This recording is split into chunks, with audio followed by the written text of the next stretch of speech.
Hola a todos y todas, yo soy Carolina Ramírez, soy la coordinadora de las mujeres en San Pedro Garza García y en esta ocasión vamos a hablar sobre violencia hasta en la sopa, sobre la publicidad sexista. Nunca me di cuenta de este tipo de violencia hasta que un buen día alguien me señaló, así como probablemente yo se los voy a señalar a ustedes, de la cantidad de veces que me había visto reflejada en comerciales y qué tipo de comerciales estaba viendo. Específicamente la pregunta era, ¿cuántas veces has visto a una mujer ser la protagonista de un comercial de lavar trastes o de lavar pisos o de, no sé, un set de cocina? Y pues la cantidad es inmensa, prácticamente todos los comerciales en donde hay estos productos, la protagonista es mujer. Y después me preguntaron, y esta es la parte donde me causa el choque, ¿cuántos has visto donde el protagonista sea hombre?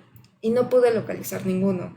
Esto fue hace ya algunos años, ha habido algunos avances, pero hoy estamos con Alina, que representa al Instituto Estatal de las Mujeres, que nos va a acompañar en este trayecto donde vamos a poder profundizar respecto a qué es la violencia simbólica y qué efecto tiene, porque tendemos a pensar que la violencia simbólica no tiene un efecto tan grande o que es quizás incluso una exageración, me han dicho.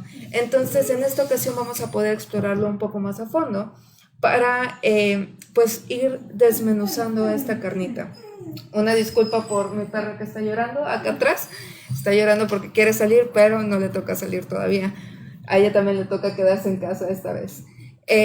Una vez más, muchísimas gracias a Alina, a quien le voy a dar la palabra y quien nos va a estar guiando. Saluden a Daisy, ahí atrás. Quien nos va a estar guiando en este trayecto. Eh, eh, y pues bueno, en este recorrido vamos a ver diferentes temas. Por favor, quédense durante todo el trayecto porque vamos a poder desentrañar muchísimas cuestiones. Muchas gracias, Alina, por estar con nosotros. Te doy la palabra en un minuto, bueno, en un segundo realmente. Listo, ya estás al aire, ya estás al aire conmigo, ya nos podemos ver las dos y ya nos escuchamos las dos. Muchas gracias por estar aquí, Alina. Gracias a ti por invitarme. Pues bueno, Eh, cuéntanos, primero quisiera que nos contaras un poquito de qué es el Instituto Estatal de las Mujeres, porque creo que todos y todas lo hemos escuchado, pero no sabemos a veces realmente a qué se dedican, qué hacen, etcétera. claro, nosotros somos como una unidad descentralizada del Estado. Nosotros trabajamos por los derechos de las mujeres. Tenemos varios proyectos y tenemos también como varios lugares en donde incidimos. Procuramos incidir en todo el Estado. Y bueno, en lo que yo me enfoco, que es promotoría, estamos en todos los municipios, somos 17 promotores y nos encargamos de hacer pláticas de prevención. También damos servicios de atención gratuita y confidencial. Eso es en todo el estado también. Los compañeros actualmente están atendiendo por medio de ya sea mensajes, WhatsApp, en línea o hay atención presencial para casos muy, muy, muy específicos en el centro que es donde está nuestra sede principal. Sin embargo, fuera de pandemia, fuera de esta situación, tenemos un módulo en cada municipio y procuramos acudir a todos los municipios al menos una vez a la semana. Entonces, tenemos módulos fijos o tenemos módulos movibles. En mi caso, yo atiendo o estoy trabajando en García, Santa Catarina y San Pedro y ahí tengo varios compañeros y compañeras que están trabajando tanto psicólogas, psicólogos como abogadas y abogados y trabajadoras o trabajadores sociales que lo que hacen es como recabar las entrevistas, atender psicológicamente, ya sea una situación que la mujer o la persona necesite y también dar acompañamiento y apoyo legal en cualquier situación. Por ejemplo, si una mujer vive violencia, nosotros les damos el acompañamiento psicológico y aparte el acompañamiento legal para que la mujer pueda llevar a cabo ya sea la denuncia o si necesita como divorciarse o algún proceso legal que necesite llevar. La idea es que sea un trabajo integral.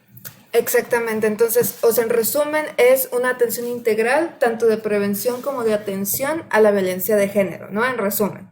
Así es, en resumen Excelente. es una atención integral.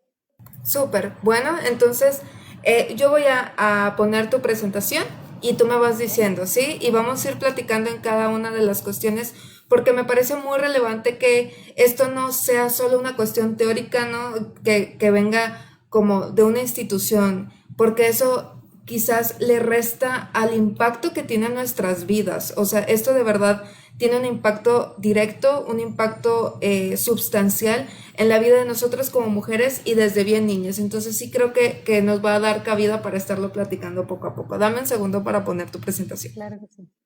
También me gustaría añadir que justo como instituto, o sea, los institutos de las mujeres se crean a partir de la necesidad de que tengamos una defensoría de las mujeres y una procuración de los derechos. Esto significa que en algún momento los institutos pueden dejar de existir. Y el que dejen de existir es algo que al menos hasta cierto momento, o sea, hasta cierto punto se busca, que podamos nosotras ejercer nuestros derechos sin necesidad de estarlos exigiendo, sin necesidad de que haya un organismo que nos proteja, sino más bien que toda la sociedad podamos trabajar en conjunto por los derechos humanos, es algo que se busca a través de cada institución. Sí, igual en el ámbito municipal, que es como mi área o mi competencia, tenemos ese mismo ideal. Estamos teniendo un problema técnico con la presentación, Ok. pero denme un segundo y lo arreglamos.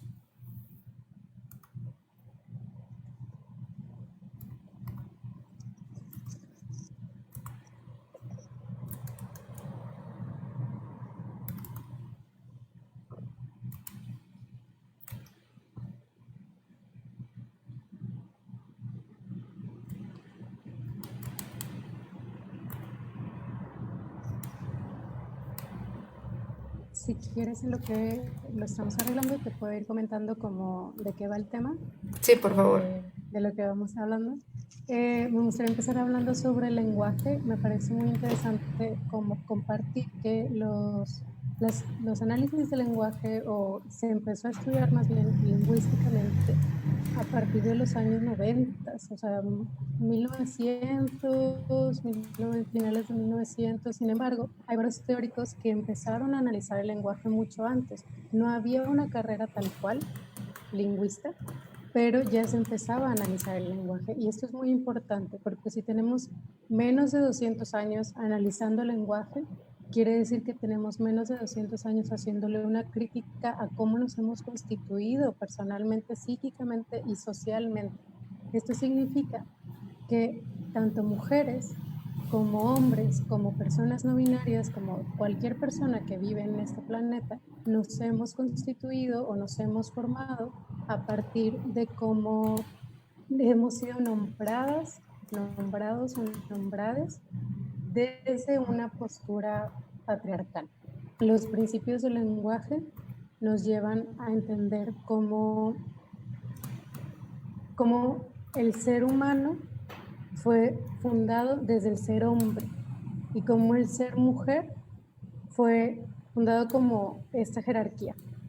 Hay algo muy interesante en esta cuestión de los simbolismos o en cómo simbólicamente nos construimos como sociedad, porque el que un hombre haya o el que los hombres hayan decidido estipular el lenguaje como una forma de vida o como una forma de nombrarnos y a partir de ahí de mostrarnos, a nosotras como mujeres nos dejó en desventaja muchísimo tiempo. Entonces quienes hablaban de nosotras eran ellos y quienes mencionaban la información que nosotras teníamos eran ellos. Entonces la crítica feminista, aún y cuando empieza con Simone de Beauvoir o incluso antes, aún y cuando están estas mujeres haciendo una crítica feminista, se ha quedado todavía muy rezagada la información que nosotros hemos llevado. Sin embargo, a lo que para mí es muy asombrante o me sorprende mucho y me emociona mucho es que las mujeres que han criticado el lenguaje a lo largo del tiempo lo han hecho de una manera súper rápida. O sea, es una crítica muy certera, puntual y una forma de acelerar nuestro pensamiento como sociedad muy interesante. que no sé si como podamos seguir comentando. Me parece muy importante todo lo que estás comentando. Tristemente no pude acomodar la presentación. Sin embargo, podemos pues irlo platicando nosotras, ¿no? Eh, lo que estás comentando es súper, súper relevante. Y de hecho, en el episodio anterior pudimos hablar con el colectivo Abdicando, donde Carlos lo ponía más claro de lo que yo jamás había podido ponerlo. Y es muy sencillo. Es lo que es ser hombre, el ideal de hombre, y todo lo que no se le parezca, ¿no? O sea, acá está el ideal de hombre y abajo está todo lo que no se le parece. Entonces, incluso, o sea, cuando comentas de personas no binarias o de cualquier persona que no cumpla con los estándares de qué es ser hombre, va a ser considerado inferior. Y en esa jerarquía, ¿no? El hecho de ser mujeres, ¿no? El simple hecho de ser mujeres te pone debajo de. Entonces, definitivamente el lenguaje juega un papel primordial. Y justo ahorita, no sé si has visto en redes sociales esta cuestión de la RAE. Eh, Mira, yo siempre he sido partidaria de no hacerle caso a la RAE en cuestiones de inclusión. Y mi lógica viene desde que estoy en la secundaria. Yo tuve la oportunidad de participar en concursos de ortografía, de lectura y comprensión y todas esas cosas y me iba muy bien. Entonces me dedicaba mucho a estudiar esa cuestión, las reglas de la RAE y demás. Y eventualmente me fui dando cuenta de un patrón de cómo si yo digo servidor público o hombre público, se trata de una persona que se dedica al servicio público, al gobernar, ¿no? Como que a todas estas cuestiones. Y si busco servidora pública o mujer pública, significa que es prostituta y tiene una connotación negativa, ¿no? Se degrada la condición de mujer simplemente con el lenguaje. Entre otras cosas, buscar zorro es hombre astuto, buscar zorra es mujer prostituta, entre otros muchos, ¿no? Ahí me comencé a dar cuenta que no podemos confiar del todo en la RAE. Y es justo lo que estás diciendo, de cómo han sido los hombres quienes han determinado cuestiones que damos por sentado como el lenguaje. Claro, la construcción social es basada en una cuestión meramente patriarcal. O sea, quienes construyeron una sociedad capitalista y neoliberal en la que vivimos actualmente y llevamos años viviendo, fueron hombres. Y fueron hombres que en un momento decidieron despojar a otras minorías, incluyendo las mujeres, de muchísimas cosas, ¿no? O sea, empezando por la comida y empezando por el territorio y pasando por los hijos, ¿no? El hecho hay algo que para mí es muy importante como recordar que una amiga muy querida me mencionó es, lo que no nombramos no existe, pero no significa que no exista per se, sino si no existe en una realidad palpable, aunque exista una realidad inconsciente, no hay un análisis detrás. Y entonces, si no hay un análisis detrás, quienes van a seguir nombrándonos van a ser los otros, porque hay algo muy interesante en esto de ser mujer y ser hombre, ¿no? Si lo pensamos desde la binariedad y si lo pensamos tal vez desde los 1800, en donde todavía no se visibilizaban las otras minorías tanto. El pensar la binariedad como nosotras no somos nombradas, no nos autonombramos, nos va a nombrar el otro, nosotros vamos a seguir siendo las otras. Y al ser la otra, somos quienes podemos agredir, somos quienes podemos violentar simbólicamente a este sujeto. ¿Por qué? Porque somos esto otro que no entiende, somos esto otro que no alcanza a analizar y somos esto otro que nos ha nombrado justo como zorras, como lo que tú quieras. Incluso analizando sobre este tema, había un autor que la verdad ni tengo ganas de mencionar porque es lo de menos, pero me pareció muy interesante lo que decía, es que la mujer, como no habla, no piensa, reflexiona, ni siquiera dice reflexiona, se tarda en contestar y como se tarda en contestar, su pensamiento es más lento. Eso lo dijo en 1700. O sea, imagínate las mujeres en 1700. Vemos a una Mary Wollstonecraft, vemos a una, ay, ¿cómo se llama esta mujer? Vemos una Olimpia de Gauss haciendo la declaración de las mujeres y siendo decapitada 2 años después, y vemos a este sujeto diciendo que no piensan. O sea, ¿qué pasaba cuando la mujer pensaba en 1700? Nos Y todas las asesinaban. mujeres anteriores, o sea, mujeres filósofas, matemáticas, científicas, pioneras, escritoras, artistas, ha habido siempre a pesar de la opresión, a pesar de que nos niegan el acceso a recursos, a pesar de que nos aplastan estas iniciativas, a pesar de ello, ha habido, toda la historia ha habido mujeres y en nuestros libros de historia las dejamos de ver, continuando con esta liga, ¿no? Con este tren del lenguaje, cómo se va manifestando. Va más allá de que hay una O, una A, una E, va más allá de eso, gracias al lenguaje, ¿no? Que es la base de la comunicación, es que esta comunicación se convierte en libros de historia, comerciales, series, películas, etcétera. Y me parece muy interesante que toques el tema de Olimpia, porque, o sea, precisamente en la Declaración de los Derechos del Hombre y del Ciudadano, para quien diga que el hombre incluye a las mujeres, es más, ni siquiera incluye a todos los hombres. Era muy claro que eran hombres blancos con propiedades que no fueran esclavos. Entonces, si tú resultabas ser no hombre, ¿no? Cualquier cosa que no sea hombre, no tuvieras propiedad, fueras de otro color de piel o fueras esclavo, tú no eras ni hombre ni ciudadano. Entonces tú no tenías derechos.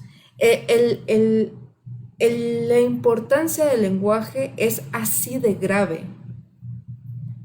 Sí, como justo, o sea, volver a hablar construye, el lenguaje construye, y el encontrarnos con que estamos en un mundo que ha sido construido para nosotros, que ni siquiera hemos contribuido a esa construcción, es una, bueno, para mí fue una cosa que me voló los sesos hace unos años, ¿no? El pensar, yo estoy en un espacio en donde ni siquiera decidí estar.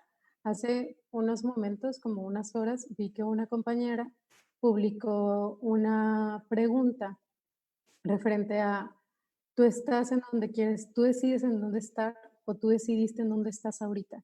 Y reflexionabas sobre las personas que estamos pasando la pandemia en nuestras casas, en casa de nuestros padres, o sea, en un lugar seguro, con trabajo, con todos tus bienes, y pensaba en las personas que no lo están pasando, que están debajo de un puente, que están, o sea, increíble, increíble poder preguntarnos si estamos realmente en el lugar en donde quisimos estar, si estamos realmente en el lugar. No es una pregunta que todos podamos responder. Y como tomando ese comentario, reflexiono también sobre un artículo que publicó otra compañera referente a cómo las mamás o las mujeres están viviendo la educación de sus hijos en estos momentos. Y era un artículo enfocado en Ciudad de México, pero los testimonios de las mujeres que viven, una mujer vivía en un departamento sin redes, sin redes, le bajaron el sueldo de su esposo a 200 pesos al día y tenía que pagar 500 pesos a la semana, mantener a su hijo y todavía mandar las tareas que ahora son por internet. Y otra mujer vivía debajo de un puente. O sea, literal, estas casas de hacinamiento que son nada más fierro y Tejabán, ella vive ahí. Y hablando de su testimonio, de cómo le intentaron quitar a su hijo años antes y de cómo ahora ella estaba batallando porque su niño tenía clases de inglés y ella en la vida estaba aprendiendo inglés, apenas estaba aprendiendo prepa y todavía y no tenía apoyo para aprender prepa. O sea, creo que el hecho de que estemos ahorita en una situación de confinamiento definitivamente está aumentando las brechas de desigualdad a extremos que no nos podemos imaginar y que no nos podamos nombrar, que las personas no podamos hablar, así como dice New York de decir tu verdad, que no podamos decir nuestra verdad, es algo sumamente grave. O sea, no sé, para mí es como muy paralizante, ¿no? Habrá gente en nuestro público que diga, bueno, Caro, pero ¿qué tiene que ver que hablemos de cierta manera con que haya mujeres viviendo debajo de un puente? Eh, pues vamos a irlo desentrañando. En este momento van a poder ver en su pantalla tu slide donde pones varios ejemplos de tu presentación, donde hablamos de la mujer perfecta y hay otros estereotipos y Súper bien. vamos a ir desentrañándolos. ¿Te parece bien? Ya nuestro público puede ver en su pantalla estos, pues estos ejemplos más claros que el agua respecto a esto. ¿Qué nos puedes comentar? Pues fíjate que algo que yo investigué, realmente no soy comunicóloga, entonces abordo el lenguaje desde cómo nos construimos sociales y psíquicamente, porque mi carrera fue psicología y mi enfoque social. Entonces, pensándolo desde ahí, yo miro el lenguaje como justo el cómo lo nombramos. Y el hecho de que en la publicidad pues los referentes que tenemos es una mujer ama de casa que inicia en los años 50 y si quieren como más información está la serie de Mad Men. Es una serie que yo no he podido ver porque me genera mucho coraje cada capítulo, pero es muy buena. O sea, realmente aborda muy bien cómo los hombres nos veían en esa época, ¿no? Entonces, vemos a esta mujer con la comida, con un cuerpo relativamente perfecto y esta es lo que aspiraron nuestras abuelas. Si tú reflexionas sobre cómo era tu abuela lo que quería era que tu abuelo tuviera comida o al menos casarse o al menos tener una familia. O sea, las aspiraciones que a nuestras abuelas les inculcaron o a nuestras bisabuelas les inculcaron tenían que ver con la formación de la familia. Y con eso se une el amor romántico. ¿Qué era más importante en los años 50 y en los años 60? Era virgen hasta el matrimonio, pero también era quedarte con tu pareja hasta la muerte. Y eso Sin importar nada. implicaba aceptar situaciones bien fuertes de violencia, ¿no? En donde tenemos testimonios, o al menos si nosotros revisamos nuestra propia historia de vida, la genealogía de nuestras mujeres o de nuestras familias, podemos encontrar testimonios de abuelas que fueron maltratadas, de bisabuelas que fueron golpeadas, que fueron vendidas, que fueron, o sea, una cosa que lleva como muy fuerte, ¿no? Y entonces vemos aquí la imagen de Lisa Simpson diciendo es que él es rebelde y yo lo voy a cambiar. Y tenemos referentes como en el que yo crecí con películas como A 3 metros sobre el cielo, en donde está este chico típico rebelde que nunca vas a alcanzar y resulta que se enamora de ti, ¿no? Y otra vez tiene que ser hombre. O No sea, puede hay ser que una se enamore de una cuestión, mujer. sí, hay una cuestión como de la heterosexualidad y el amor romántico y cómo, o sea, estas dos van tan de la mano. Alina se está refiriendo a la primera imagen del lado izquierdo de su pantalla donde está en inglés, pero dice, él es un rebelde y solo yo puedo cambiarlo. Y esto es una constante en muchas películas y series, como bien comenta Alina. Entonces, hemos tocado varios temas, ¿no? Uno es este que mencionas de la imposición de la heterosexualidad ligada al amor romántico. No significa que por la imposición de la heterosexualidad las mujeres no sean heterosexuales realmente, sino que no te ponen ninguna otra variante de ello. Y lo peor es que está ligada fuertemente a cómo nos relacionamos con estos hombres. Entonces, otra de las imágenes que tocaste ahorita está al lado derecho de su pantalla hasta el fondo, hasta abajo, donde está esta mujer perfectamente peinada, perfectamente maquillada, perfectamente vestida y con comida en las manos, ¿no? Representando este ideal del ama de casa, está como con este imagotipo, ¿no? Con esta imagen muy de los 50 y tal vez en retrospectiva nos parezca absurdo, pero ese era el estándar, eso era lo que se veía en todos lados. Y me parece importante cómo la evolución de este paradigma ha sido no para cuestionar este estereotipo de mujer, sino para agregarle tareas a las mujeres, ¿no? O sea, aparte de hacer eso, tienes que trabajar en un trabajo formal, ¿eh?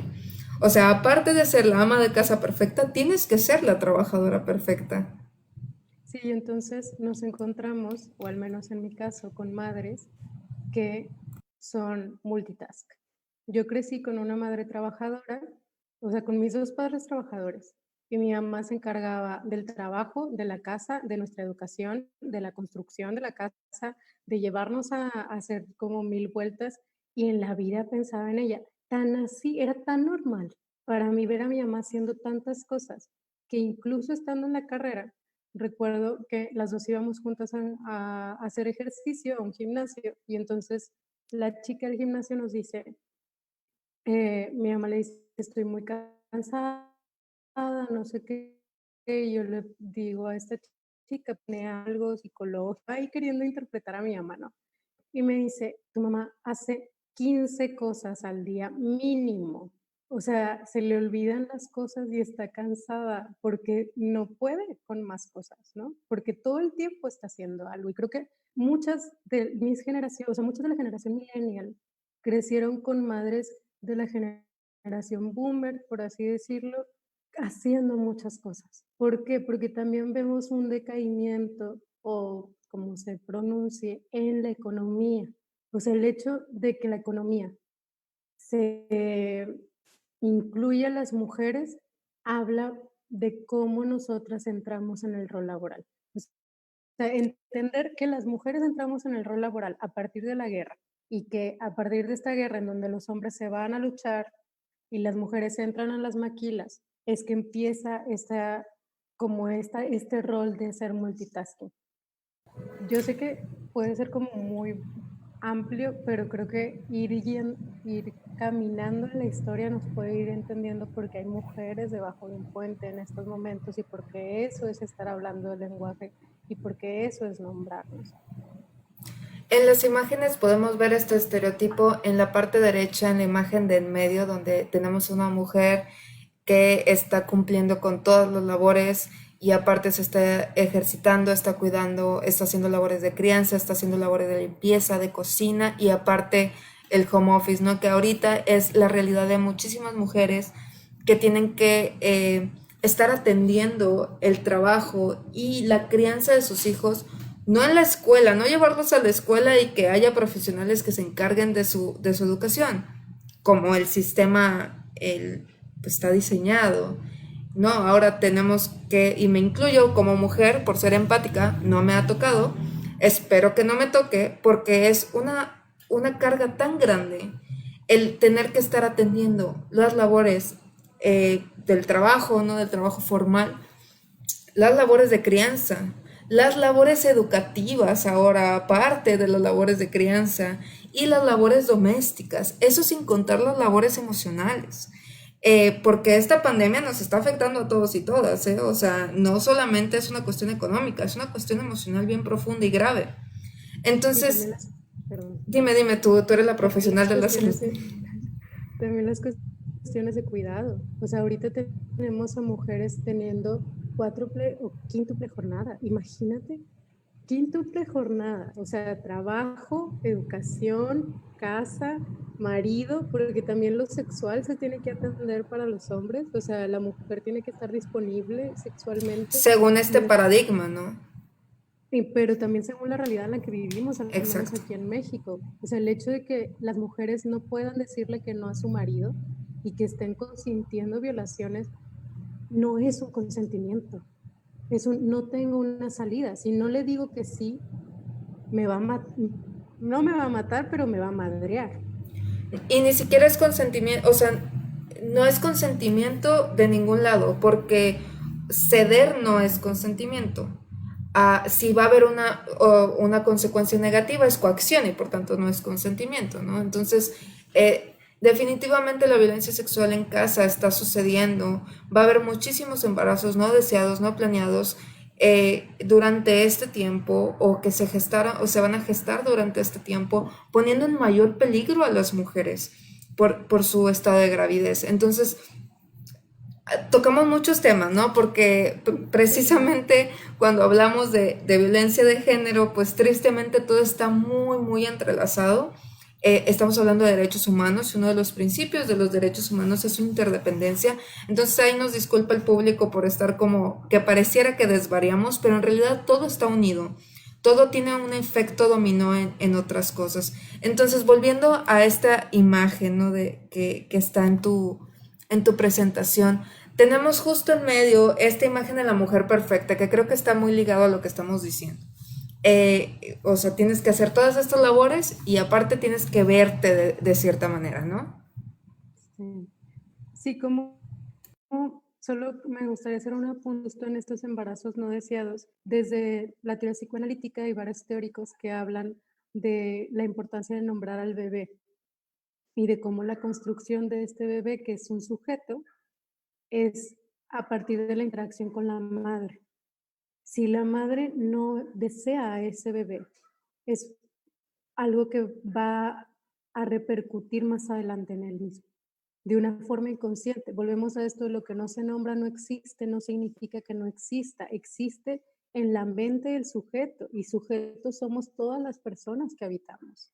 Todas las personas que habitamos este mundo somos sujetos. Entonces, si un bebé no nace querido y no crece siendo querido ni atendido, vemos casos de mucha violencia hacia el niño, pero también mucha violencia sistémica. Lo que se ha visibilizado con la violencia del narco es que las mujeres que no han deseado a su hijo lo han descuidado. Incluso las mujeres que sí lo han deseado lo han tenido que descuidar. Y entonces son niños que entraron al narco porque no tenían atención en su casa, pero porque también no tenían recursos para tener atención en su casa. O sea, hay un millón de factores que influyen en la formación de un sujeto. Sin embargo, esto de la concepción es uno de los factores que importan también. O sea, el que una mujer decida ser madre es algo muy importante. Sí, además de que, o sea, la paternidad ausente es una realidad tan palpable en México, eso es tan sistemático, tan permitido, solapado, promovido incluso, de que estos padres sean ausentes y de ellos poco hablamos, ¿no? Y toda la carga, toda la responsabilidad se la seguimos dando a las mujeres.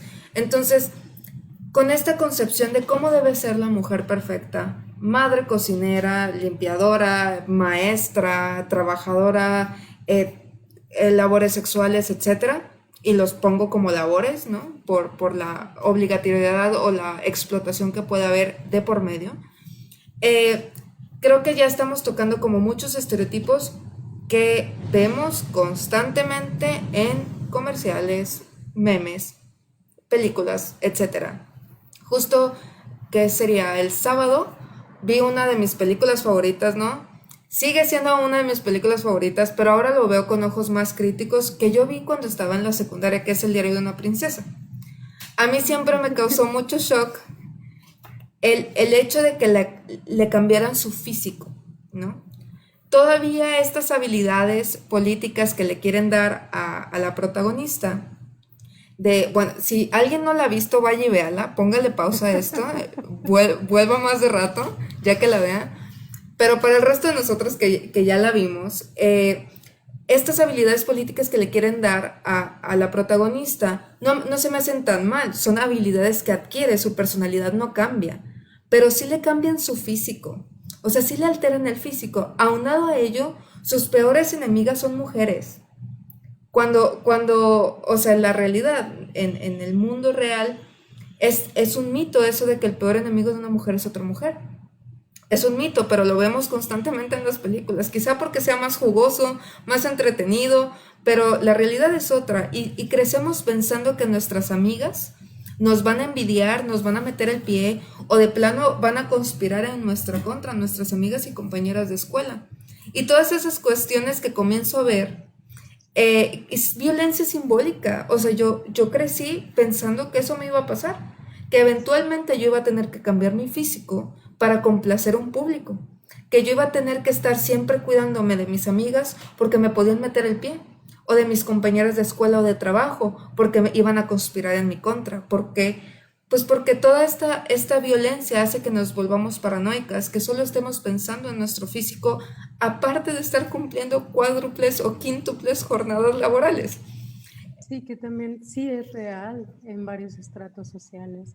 La violencia, que la rivalidad entre mujeres es muy real en espacios en donde no existe un acercamiento a otro tipo de relaciones. Yo también Exacto. tuve que cambiar mi físico, yo sí cambié mi físico, pero estos cambios que dices, bueno, van a incidir, ¿no? Yo usaba lentes toda mi primaria y fui bulleada usando lentes toda mi primaria, incluso la secundaria y la prepa y hasta la facultad. Y entonces, saliendo de la facultad, decido dejar de usar lentes, cosa que ahora extraño.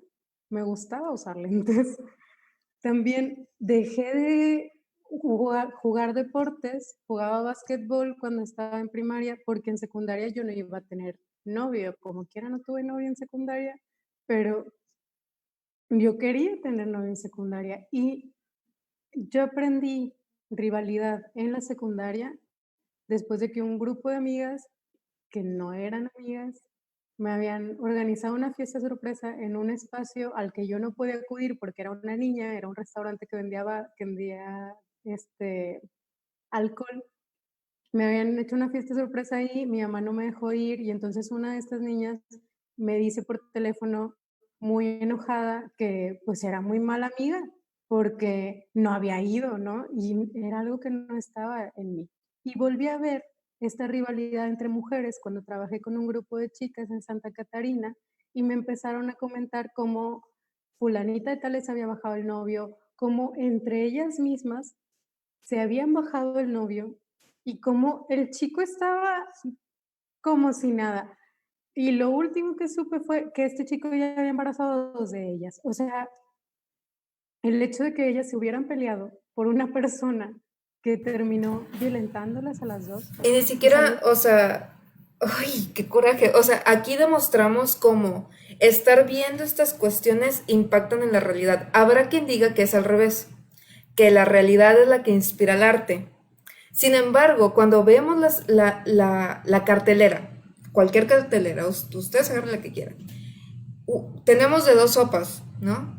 Para las mujeres.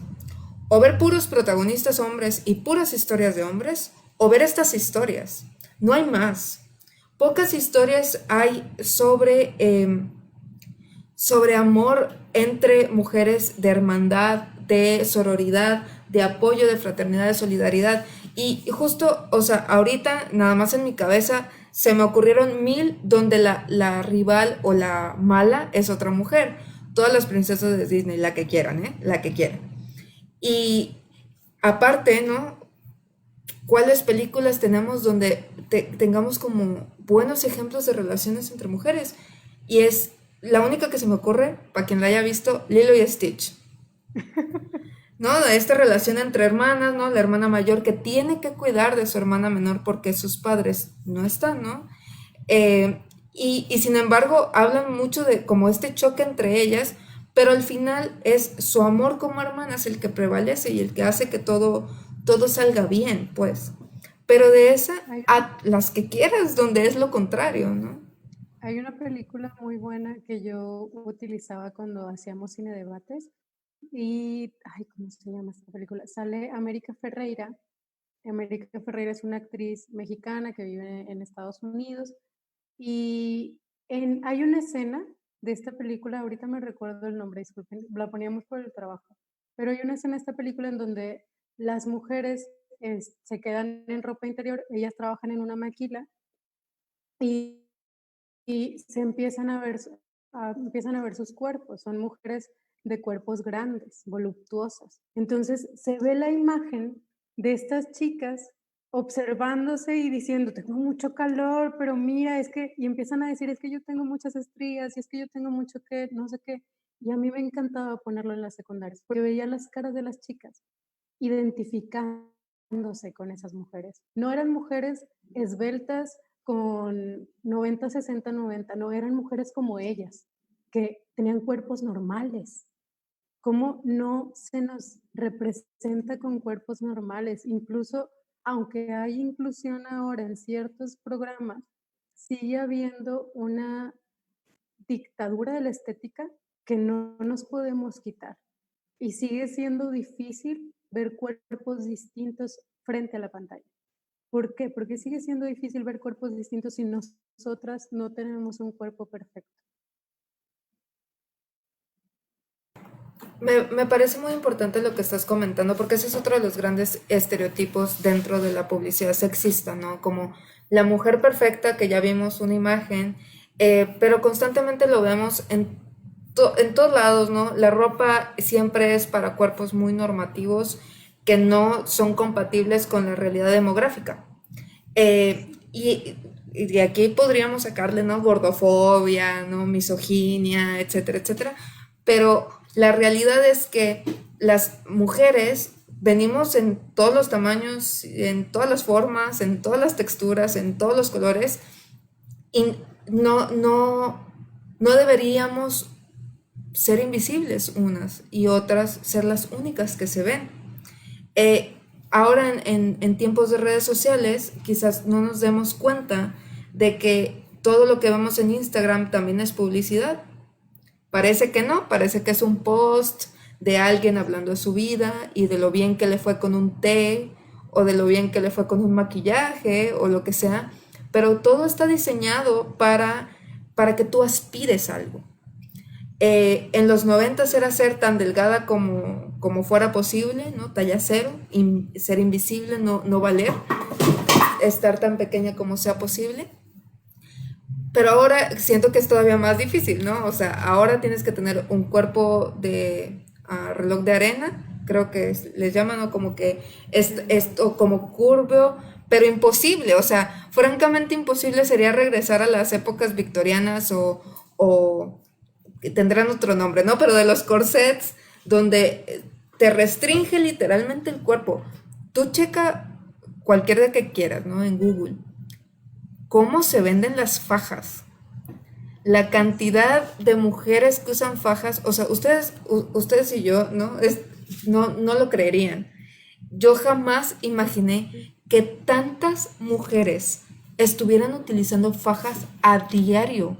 Jamás. O sea, Yo usé faja en mi secundaria. Imagínate, una niña en desarrollo usando faja, porque yo quería tener cintura, hasta que me di cuenta que tengo costillas grandes. O sea, mis costillas jamás me iban a dejar tener una cintura de 60 y yo veía a mis amigas que tenían cinturas de 60. Entonces, sí, el uso de faja definitivamente es algo que violenta el cuerpo, pero de una manera muy peligrosa, porque justo los huesos tienen su forma y los huesos nos forman como corporalmente, ¿no?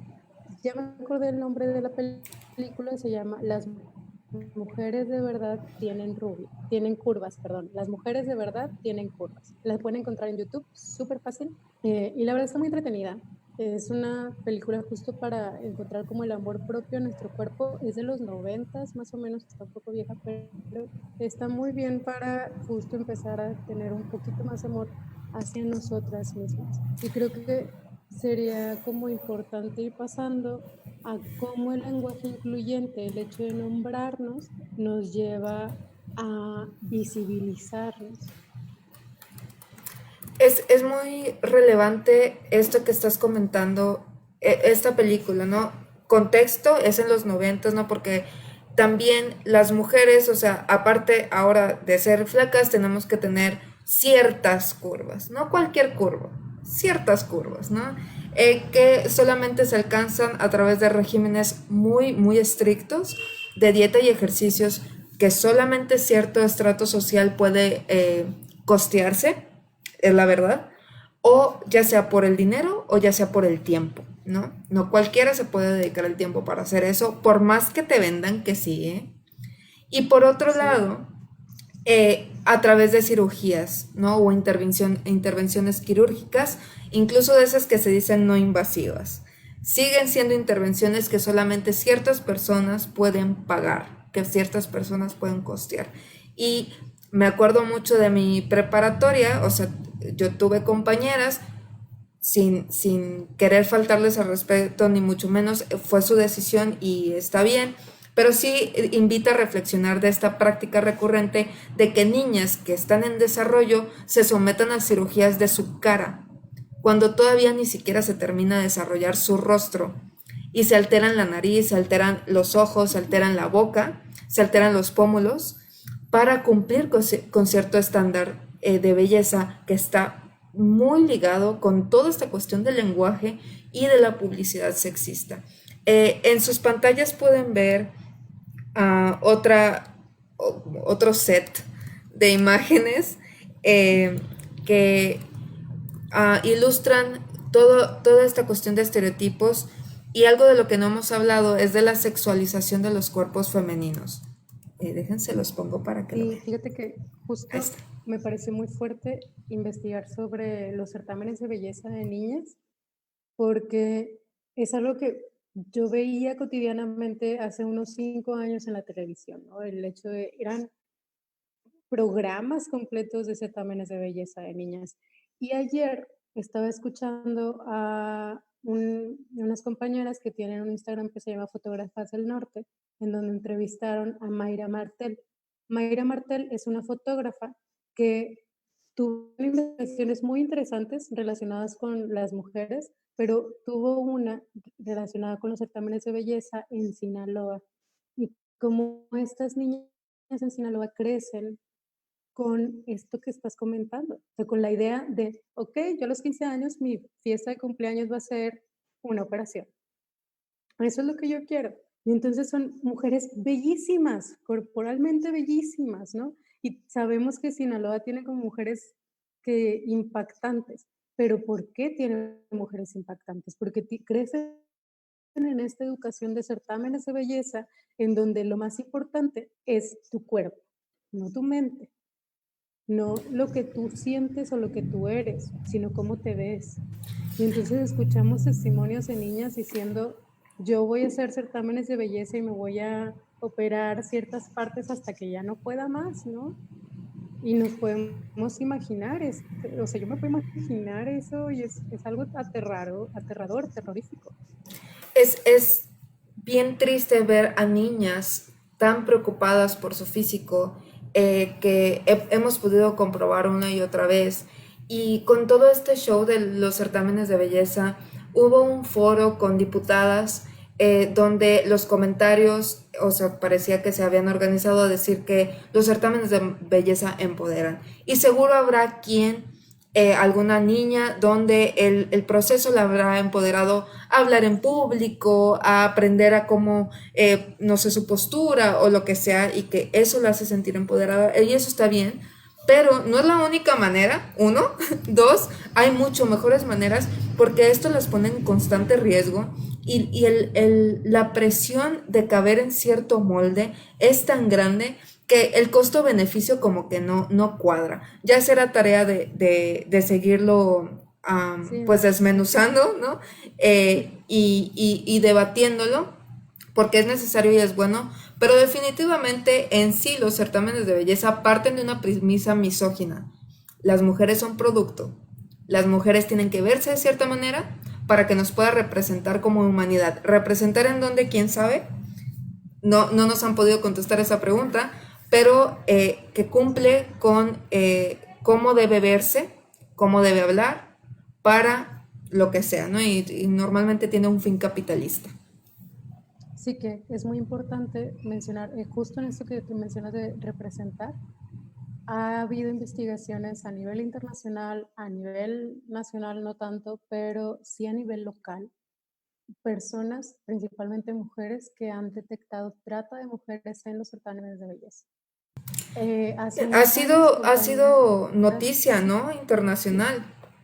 abiertamente contado, ¿no? Hace unos años, compañeras predecesoras acoso en la U intentaron trabajar certámenes de belleza en la Universidad Autónoma de Nuevo León y encontraron esto. Y tuvieron aparte trabas desde rectoría. O sea, el hecho de que no podamos hablarlo, el hecho de que ellas hayan decidido detener su denuncia por amenazas, habla de qué nivel están teniendo estos certámenes y en qué, o sea, en qué nivel de cosificación nos están teniendo nosotras. trata de mujeres en pleno siglo XXI y en universidades. Nuevo León ocupa el segundo lugar de recepción de trata de mujeres, principalmente somos el 88% de las víctimas de trata y prácticamente el 100% de las víctimas de trata con fines de explotación sexual. Entonces, voy a poner tu presentación porque en estas imágenes podemos ver en la parte inferior derecha, ¿no? Este espectacular que incluso estuvo aquí en Monterrey, del buffet, ¿no? Que una marca de cerveza utilizó imágenes de mujeres como si fuéramos, pues literalmente, platillos de comida. Y aparte, el descaro de poner es fácil ser hombre. Por supuesto que es fácil ser hombre cuando no te cosifican de esta manera, cuando no está tan estandarizado, cuando la violencia sexual en tu contra no está en todos y cada una de las revistas y espectaculares de esta ciudad incluso. Me parece muy importante que observen estas imágenes, ¿no? Cómo desde niñas nos están diciendo en Feliz Día del Niño, ¿no? En Carrefour, cómo tenemos que actuar, nos tiene que importar cómo nos vemos. Aquí vemos un tocador y cuestiones de belleza para una niña, y para un niño es un carrito, y incluso ponemos a un niño que está muy contento jugando con su carrito. Abajo vemos cómo ser niña, ser mujer, es inferior, siempre es inferior. Ser hombre es lo superior. Si te dicen niña, es porque eres menos, es porque te estás comportando como no te debes de comportar. Y es muy interesante ver cómo otra marca de cerveza, que gracias al cielo no podemos ver, nos pone, o sea, como si fuéramos botellas de cerveza, la rubia y la morena.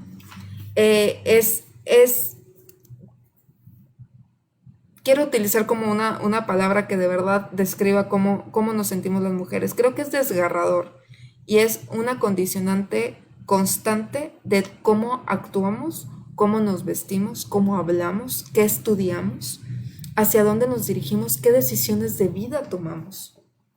Sí, que volviendo al tema del lenguaje, o sea, yo sé que puede ser como muy complejo de entender cómo el lenguaje construye todo esto que estamos mencionando, pero me gustaría hacer una cita de hacer una cita específica. Hablando del uso del lenguaje, responde a estereotipos y esquemas culturales. Esto de lo que hemos estado hablando, estas imágenes que se pueden ver en pantalla son los esquemas culturales en los que estamos nosotras formados como mujeres, como sociedad, como hombres. Imagínense, o sea, vamos a imaginarnos como reflexionando. ¿Qué es lo primero que viene a tu cabeza si reflexionas con la palabra mujer? Hay personas que les van a venir imágenes, hay personas que les van a venir palabras, pero ¿cuáles son las primeras palabras que vienen a tu cabeza? O sea, el decir el lenguaje construye significa mucho, y no hablar de lenguaje solamente escrito o verbal, sino el lenguaje en toda su expresión. También la imagen es lenguaje, y el que las imágenes que nosotros estemos recibiendo constantemente tengan que ver con una diferencia jerárquica entre el hombre otra vez, como mencionaba Carolina hace un momento, el hombre otra vez acá, la mujer y las minorías otra vez acá, habla de cómo nos seguimos construyendo como sociedad. Y el hecho de que no podamos detenernos a reflexionar, porque tenemos mucho trabajo, porque ahorita estamos a nivel de explotación a todo lo que da, o porque no tenemos acceso, habla de cómo nos quieren seguir manteniendo en esta línea de reflexión. Y al decir nos quieren seguir, no quiere decir que haya como un monstruo gigante manipulándonos, no, nosotros mismos somos quienes construimos la sociedad, nosotros mismos somos quienes podemos deconstruir el lenguaje. Nos quedan pocos minutos, pero creo que es importante hacer como un resumen de los temas que hemos hablado. Por un lado, la importancia del lenguaje y verlo como no solamente como un lenguaje verbal, escrito o no escrito, pero verbal al final del día, sino de todo lo que nos rodea, incluso cómo están diseñadas las calles, cómo están diseñadas las ciudades, cómo está diseñada la ropa, las tallas de la ropa. Yo nunca entendí por qué los hombres tenían dos números, ¿no?, diferentes en los pantalones, y yo solo tengo un número y ninguno cuadra. Ninguna tienda departamental tiene pantalones donde las tallas coincidan, o sea, jamás. Ese tipo de cosas también son lenguaje, también es violencia simbólica. ¿Y por qué es simbólica? Pues porque nos está diciendo cómo actuar y nos está condicionando, está ejerciendo una presión, una coacción, una promoción de cómo debemos ser. Entonces hemos visto cómo este lenguaje genera estereotipos donde nos impone cómo debemos ser. Y además de estos estereotipos, específicamente para las mujeres, hay una hipersexualización de nosotras desde que somos niñas. A esto le podríamos llamar cultura de pedofilia y cultura de violación, donde las imágenes en todas las series, en todos los comerciales incluso, hay una narrativa de que tenemos que ser sexys incluso cuando somos niñas y tenemos que apelar al atractivo sexual para ser consideradas o no. Y si somos atractivas, ya perdemos valor también. O sea, de plano no hay para dónde hacerse. Si resulta que tenemos un cuerpo deseable, sobre todo deseable para los hombres, resulta que lo que yo tenga que decir ya no vale, porque lo único que importa es cómo me veo, o cosas por el estilo. Entonces tenemos por un lado el lenguaje cómo influye para la creación de estereotipos que condicionan nuestra conducta y además la hipersexualización y cosificación de las mujeres que se manifiesta no solamente en series de televisión, películas, comerciales, sino también incluso en los llamados certámenes de belleza, donde, por cierto, esta belleza siempre ha sido bastante igual a través de los años. Pocos cambios ha habido ahí, pero bueno, ya hablaremos de ello en otro momento. Y que en esto se entrecruza también um, otras opresiones, ¿no? La cuestión de clase o de poder adquisitivo y la cuestión de raza, donde también si tú tienes cierto cuerpo está relacionado con la exotización de ciertos cuerpos, ¿no? De ciertas razas, y si caes en esos estereotipos o en ese molde, tienes ciertas condiciones o tienes que actuar de ciertas maneras. Y finalmente, como conclusión, invito a Alina que nos diga qué podemos hacer al respecto. Creo que algo, fíjate que reflexionaba mucho sobre este ejemplo que te había comentado de la mujer que vive debajo de un puente y que tiene que educar a su hijo. ¿Por qué importa el lenguaje? Porque si esta mujer conociera sus derechos, no solamente sus derechos, sino también qué leyes la protegen, esto no estaría sucediendo. Si más personas conociéramos cuáles son nuestros derechos, cuáles son las leyes que nos protegen, el lenguaje, o sea, el lenguaje construye, vuelvo a lo mismo, el lenguaje construye. Y por algo hay personas que han luchado por tener derechos humanos, han luchado por tener leyes que aboguen por los derechos humanos. Entonces, el hecho de que nos tengan alejados y aislados entre nosotros es algo que está deconstruyendo para, no me gusta, está destruyendo en vez de construyendo. Está destruyendo redes de acompañamiento y de apoyo. El hecho de que haya mujeres hacinadas, teniendo que convivir con su agresor o teniendo que vivir en situaciones de marginación muy complejas, habla de cómo nos ha fallado el lenguaje y la escucha, porque el lenguaje también es escucha. Nosotras no estamos escuchando como sociedad otras realidades y más si estamos encerrados en nuestra casa. Si sabemos que hay un algoritmo que te va a mandar la misma información de las personas que conoces, entonces no vas a estar relacionándote con otras personas y entendiendo otras realidades distintas a la tuya, lo que antes sí pasaba cuando salías a la calle. Entonces, ¿qué podemos hacer nosotros? Definitivamente empezar a reflexionarnos. Es algo que podemos y que suena muy banal, pero que si realmente lo puedes hacer, te va a invitar a hacer otras acciones. Si empiezas a pensar cómo te hablas a ti mismo, vas a empezar a ver cómo le hablas a las otras personas. Y empezar a ver cómo le hablas a las otras personas te va a permitir observar cómo quieres construir tu realidad en tu contexto. Son cosas muy simples. Muy simples, definitivamente. Muchas gracias, Alina. Dame un segundo, no te vayas, quédate conmigo en Zoom. Voy a despedir a nuestro público.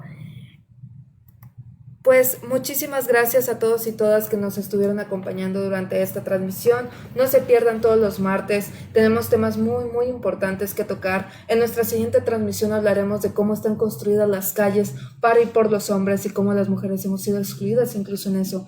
Hoy pudimos hablar de la importancia de reflexionar cada vez que vemos, cada vez que hablamos, cada vez que escuchamos y cómo la violencia simbólica sí tiene una repercusión directa, constante en la conducta y en la seguridad de las mujeres. Muchísimas gracias por acompañarnos.